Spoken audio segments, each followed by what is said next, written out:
आज्ञा का समय था, यानी कि व्यवस्था में जब चल रहे थे, तो व्यवस्था में प्रवेश करते हुए शैतान ने मनमर्जी संसार के लोगों को पतन कर रहा था, नाना प्रकार की बीमारियों में ग्रस्त कर रहा था और परमेश्वर से दूर करते हुए उनको अपना अपना बुद्धि में चला रहा था। इस प्रकार से जब हम बाइबल में पढ़ते हैं तो प्रभु का आगमन जब होता है, कुंवारी का नारी का पेट से जब वो जन्म लेता है, तो उसके बाद में शैतान का जो है कि वो हड़कंप मच जाता है, क्योंकि शैतान को पता लग जाता है कि मेरा हुकूमत अब ख़त्म होने वाला है।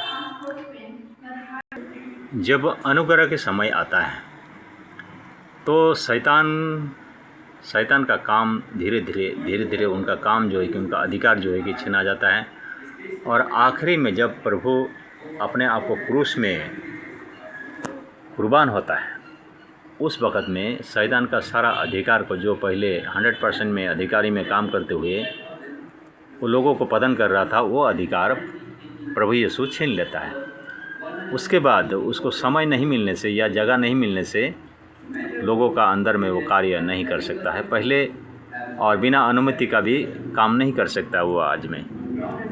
इसीलिए वो अनुमति के साथ में विश्वासियों को मांग लेता है कि मैं परखूं आपको किस प्रकार से ये लोग विश्वास करते हैं। इसी प्रकार से हम बाइबल वचन में लूका 22 का 31 में पढ़ते हैं। उसके बाद में जब आप देखेंगे, तब तक ले शैतान इसलिए कार्य कर रहा था क्योंकि शैतान सब कुछ समझ रहा था।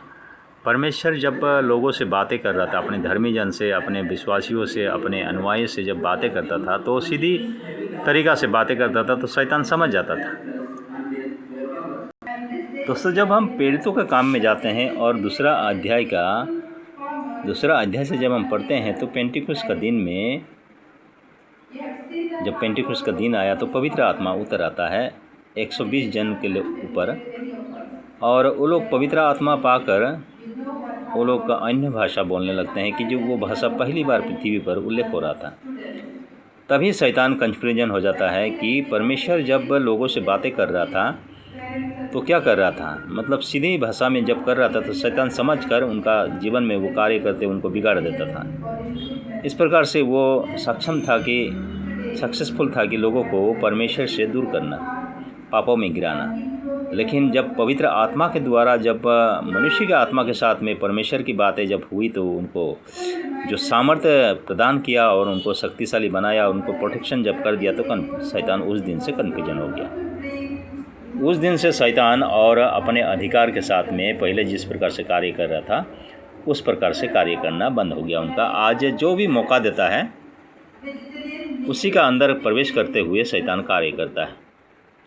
इसीलिए एफिसिया 4 का 27 वचन में बोलता है कि गुस्सा करो मगर पाप मत करो और शैतान को अवसर मत दो, क्योंकि गुस्सा शाम होते होते तुम्हारा गुस्सा बिल्कुल ख़त्म हो जाना चाहिए।